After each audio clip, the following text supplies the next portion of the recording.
하나님의 말씀은 요한복음 16장 7절로 14절입니다. 요한복음 16장 7절로 14절입니다. 제가 봉독합니다. 그러나 내가 너희에게 실상을 말하노니 내가 떠나가는 것이 너희에게 유익이라. 내가 떠나가지 아니하면 보혜사가 너희에게로 오시지 아니할 것이요 가면 내가 너희에게 보내리니 그가 와서 죄에 대하여 의에 대하여 심판에 대하여 세상을 책망하시리라. 죄에 대하여라 하면 그들이 나를 믿지 아니하며 의에 대하여라 하면 내가 아버지께로 가니 너희가 다시 나를 보지 못하며 심판에 대하여라 하면 이 세상 임금이 심판을 받았습니다. 내가 아직도 너희에게 이를 것이 많으나 지금은 너희가 감당하지 못하리라. 그러나 진리의 성령이 오시면 그가 너희를 모든 진리 가운데로 인도하시리니 그가 스스로 말하지 않고 오직 들은 것을 말하며 장래 일을 너희에게 알리시리라. 그가 내 영광을 나타내리니 내 것을 가지고 너희에게 알리시겠습니다. 아멘. 7절로 14절까지 봉독했습니다. 영과 진리로 예배하여 하나님 아버지께서 받으시기에 합당한 예배가 되고 하나님의 임재를 체험하는 은총의 시간이 되기를 축원합니다. 아멘.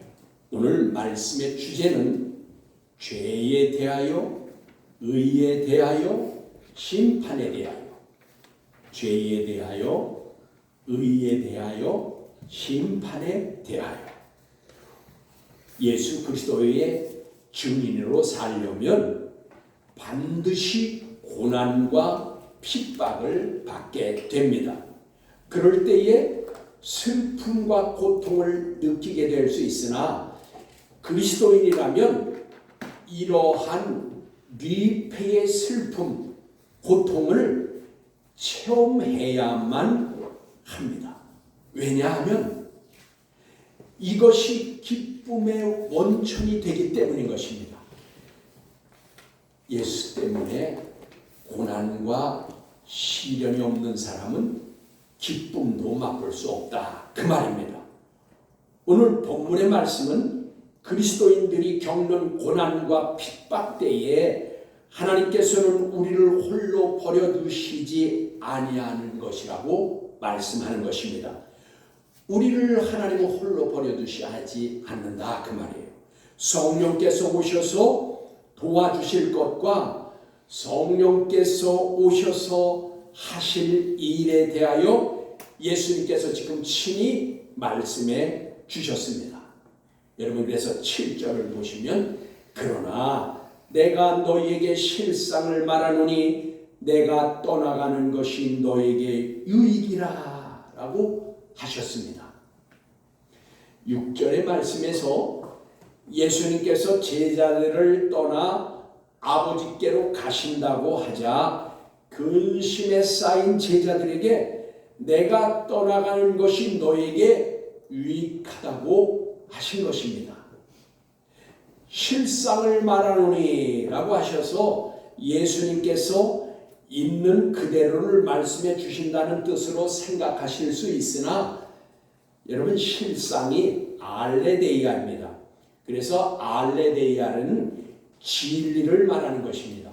그러니까 진실, 참을 말씀하시는 것이므로 하나님 앞에서 변할 수 없는 지금 순서를 말하는 것이기도 합니다. 여러분, 그래서 실상을 말한다니까 지금 현재 일을 말한다라고 알아들을 수 있지만 원문에는 알레데이아예요. 진실, 참을 말하는 거예요. 그러니까 이건 뭐냐면 내가 너희에게 말하는 것은 어쩌면 이 순서에 대해서 말씀을 하는 거예요. 진리 대신 하나님의 그 섭리요. 뭘요? 즉 예수 그리스도께서 오셔서 구원의 은혜를 이루시고 아버지께로 가야만 다음에 성령께서 오실 수 있는 것을 지금 알레데이아, 진리신 예수께서 가셔야 다음에 오실 진리의 성령님이 하나님께서 보내시게 된다 그 말이에요. 이 무슨 뜻인지 이해가 가요? 즉 진리신 예수님이 가야 그 다음에 진리신 성령님이 오시겠다 그 말이에요. 그거를 지금 실상을 말하노니라고 하는 것이지만 진리 되신 예수님이 가셔야 진리신 성령님이 오신다. 그 말은 바꿔 말하면 예수님이 가시지 않으시면 성령님이 못 오신다 그 말이에요. 하나님께서 구원자이신 예수님을 보내셨듯이 능력이신 진리의 성령을 하나님께로부터 보내실 것을 지금 확실하게 말씀해 주시는 거예요. 예수님이 십자가에 못 박히시기 전에 제자들 몇 시간을 앞에 놓고 지금 제자들에게 마지막 지금 그 진리의 비밀을 말씀해 주시는 거예요. 다른 공간 복음에는 이 부분이 없다 그 말이에요. 어느 부분이요? 다른 15장부터 16절의 말씀이 없어요. 그 공간 복음은요. 그게 지금 그 말씀이에요. 그래서 내가 떠나가지 아니하면 보혜사가 너희에게로 오시지 아니할 것이요 라고 하신 것은 보혜사란 성령님이 하실 수 있는 공적인 임무를 말씀해 주시는 것입니다. 즉 보혜사는 성령님을 말씀하시는 건데 성령이라고 하시지 않고 보혜사라고 하는 이유가 있다 그 말이에요. 보혜사라는 뜻은 성령께서 하시는 공적 임무를 말씀하시는 건데 여기 보혜사라는 파라클레토스예요. 파라클레토스라는 뜻은 곁에서 돕는 자다라는 뜻이에요. 그래서 이거는 파라라는 것과 클레토스 즉 두 단어가 합성어가 된 건데 곁에서 돕는 자라 그 말이에요. 그러니까 원래 낱말의 뜻은 중재자, 변호자, 돕는 자라는 뜻입니다. 예수님께서 가셔야만 진리의 성령님이 오시게 될 것을 이렇게 말씀하신 겁니다. 하나님께서 보내주신 진리 되신 예수님께서 가시면 그 다음에 또 한 분의 진리이신 성령님을 보내주셔서 공적 임무를 하게 하실 것이다. 지금 예수님이 그거를 말씀하는 거예요. 예수님이 오셔서 하셨던 일이 있듯이 성령님이 오셔서 하실 일이 있다 그 말이에요.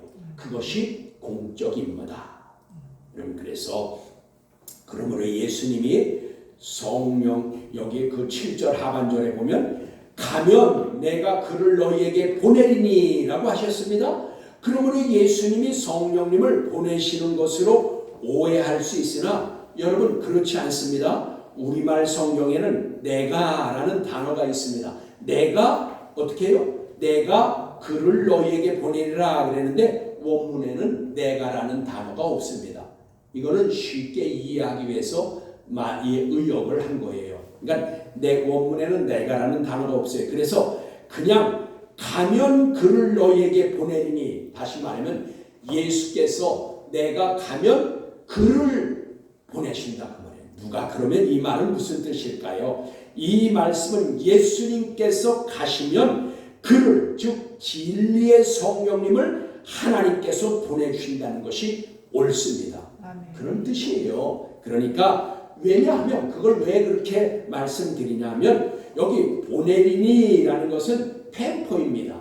이 펜포는 아포스텔로스와 같은 뜻을 가지고 있어요. 그러니까 같은 헬라어이긴 한데 펜포라는 단어와 아포스텔로라는 단어는 이제 공적 임무를 주어서 보냄을 받는다라는 뜻입니다.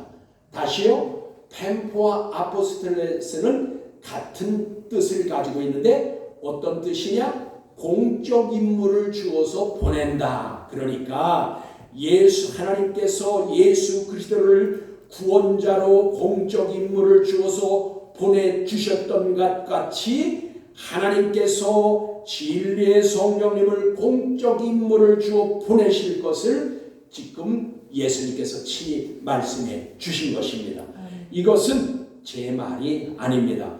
요한복음 14장 26절을 누가 큰 소리로 한번 얼른 읽어보세요. 요한복음 14장 26절.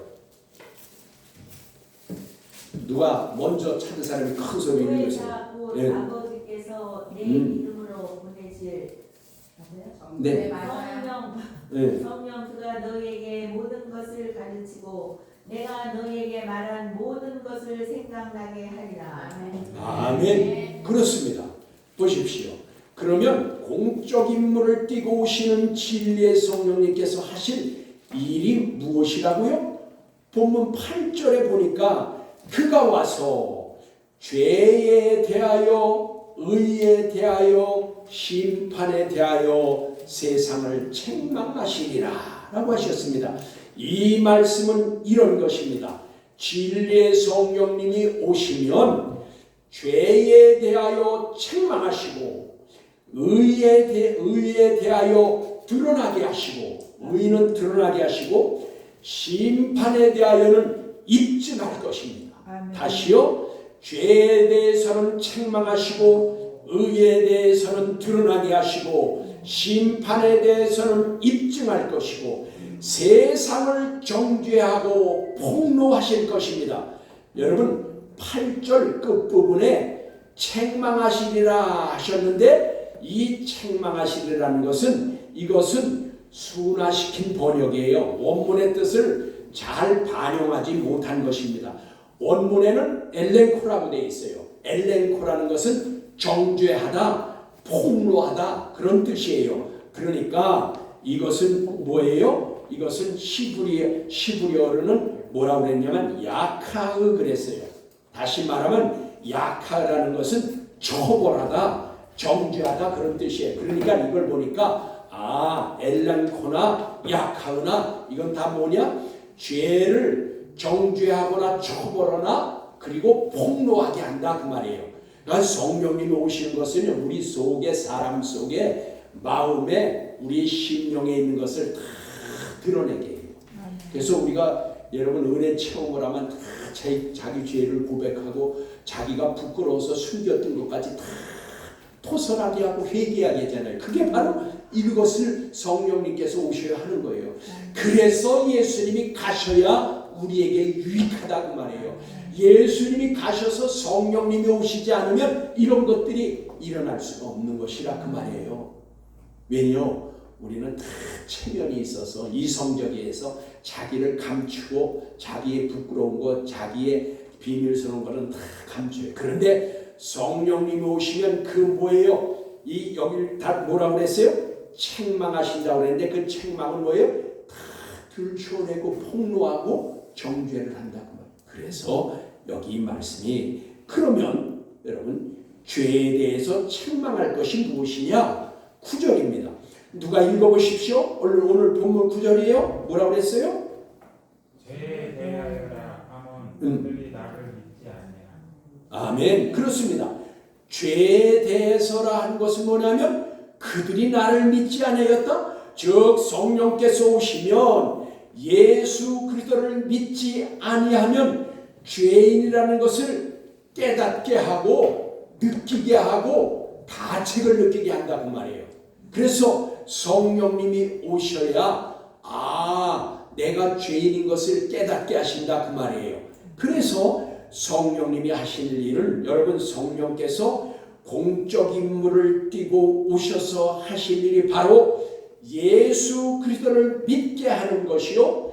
예수 그리스도를 믿지 않으면 자신이 죄인이라는 것을 알게 하시는 것이에요. 다시요. 성령님께서 왜 오셔야 되냐?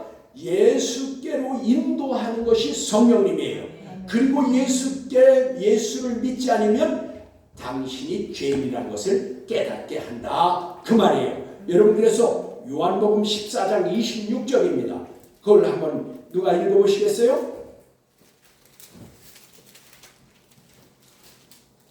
요한복음 14장 26절. 보혜사 예. 아버지께서 내 이름으로 보내실 성령 그가 너희에게 모든 것을 가르치고 내가 너희에게 말한 모든 것을 생각나게 하리라. 아멘. 여러분 여기 모든 것을 생각나게 하리라 그랬는데 이거 생각나게 하리라 이것은 미래 시제를 썼어요. 우리말 성경에는 이제 모든 것을 생각나게 하리라 라고 한 것 같은데 미래 시제를 썼으니까 계속해서 생각나게 하시리라 그 말이에요. 누가 뭐가요? 모든 것. 성령께서 오시면 계속해서 생각나게 하시는 것인데 뭐예요? 이게 여기 뭐라고 했어요? 내가 너희에게 말한 모든 것을 생각나게 하시라. 예수님이 오셔서 여러분 요한복음에 거기 보면 20장에 가보면 뭐라고 그랬냐면 예수님께서 전하신 말씀과 행하신 표적과 병 고친 모든 것들을 이제 글로다 쓰면 뭘로 어떻게든 못 쓴다고 했어요. 하늘을 두루마리로 바다를 먹물로 삼아도 써도 다 못 쓴다고 했어요. 그런데 성령님께서 오시면 이 모든 것을 계속적으로 생각나게 하시리라. 그래서 성령님이 오셔야 돼요. 예수님만 오셨다고 해서 예수만 믿었다고 해서 다 되는 게 아니라 그 말이에요. 그러므로 예수 그리스도를 믿지 않으면 죄인인 것입니다. 요한복음 3장 18절에 이렇게 말씀하십니다. 그를 믿는 자는 심판을 받지 아니하는 것이요 믿지 아니하는 자는 하나님의 독생자의 이름을 믿지 않으므로 벌써 이미 심판을 받은 것이니라. 아멘. 그러십시오. 여러분 예수 그리스도를 믿지 않으면 죄인이고 그리고 그는 예수의 이름을 믿지 않으므로 이미 벌써 심판을 받았다는 거예요. 그러므로 예수를 믿지 않는 자는 죄인이고 심판받는 것입니다. 여러분 성령께서 오셔서 하시는 일은 예수 그리스도께서 전하신 하나님의 말씀 유앙겔리온 기쁜 소식의 말씀과 구약의 선지자와 율법에 기록해 주신 말씀을 깨닫게 하시고 생각나게 하시고 진리 가운데로 인도해 주시고 성령님의 능력으로 살게 하시는 것입니다. 이것이 성령께서 오셔서 하시는 일인 것입니다. 여러분 이제 그럼에도 불구하고 진리를 거부하고 믿지 않고 배척하게 되면 심판에 이르게 되는 것입니다. 그래서 여러분 예수 믿지 않는 자는 구원을 받을 수가 없다고 말해요. 다 심판을 받게 되는 것입니다. 이 심판의 권세를 아버지께서 아들에게 맡기신 것입니다. 여러분 그래서 요한복음 5장 22절입니다. 거기 이렇게 말씀하십니다. 아버지께서 아무도 심판하지 아니하시고 심판은 다 아들에게 맡기셨으니 라고 하셨습니다. 여러분 또 한 절 보면은 베드로전서 4장 5절의 말씀에 보면 그들은 산자와 죽은 자를 심판하기로 예비하신 이에게 사실대로 고하리라. 그래서 예수님은 산자와 죽은 자를 심판하시기로 예비하신 자라 그 말이에요. 그래서 그 심판하실 그 예수 그리스도에게 자기의 입으로 다 고백한다 그 말이에요. 고백하게 된다 그 말이에요. 그래서 예수님은 심판하실 자라는 것을 하나님께서 심판하실 것을 맡겨주셨다 그 말입니다. 여러분 그래서 오늘 여기 본문 9절입니다. 의에 대하여라 함은 내가 아버지께로 가니 너희가 다시 나를 보지 못하며 하셨습니다.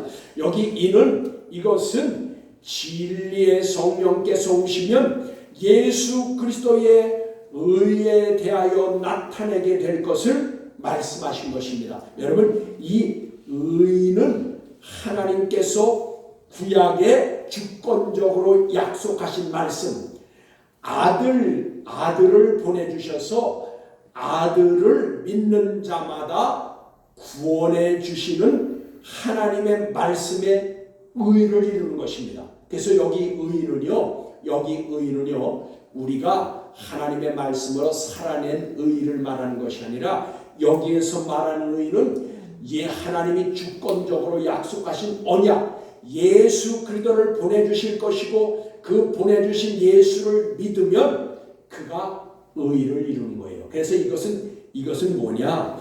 이것은 은혜를 이루는 의, 믿어서 이루는 의, 의롭다 인정해 주시는 의, 칭의를 이루시는 것입니다. 그래서 여러분 예수를 믿으면 구원함을 얻는 칭의, 믿어서 얻는 의를 말하는 거예요. 그래서 성경에는 의가 두 가지가 있습니다. 믿어서 얻는 의가 있고 행해서 얻는 의가 있어요. 그래서 그것이 성경에는 그것이 그렇게 나누어지는 거예요. 여기서 말하는 의는 오늘 믿어서 얻는 의예요. 칭의를 얻는다 그 말이에요. 중생을 말하는 거예요. 그래서 성령께서 오시면 이것을 드러나게 하는데 여러분 사도행전 7장 52절입니다. 거기에 이렇게 말씀하십니다.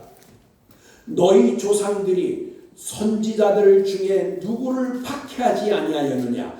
의인이 오시리라 예고한 자들을 그들이 죽였고, 이건 뭐예요? 이 선지자들을 이스라엘 그 선조들이 다 죽였다 그 말이에요. 뭐라고 하면은 의인이 오시리라, 즉 다시 말하면 하나님께서 아들 예수 그리스도를 메시아를 보내주실 텐데 그 메시아를 믿어야 된다. 그래야 너희들이 구원받는다. 이거 한 선지자들을 다 죽였다 그 말이에요. 예고한 그들을 죽였고 이제 너희는 그 의인을 잡아준 자요 살인한 자가 되나니 라고 했어요. 여기 의인을 잡아줬다는 건 누구를 말할까요? 예수 그리스도를. 너희들이 의인된 예수, 믿어서 구원함을 얻을 수 있는 메시아 예수 그리스도를 너희가 잡아주어서 너희는 살인자가 되었다 그 말이에요.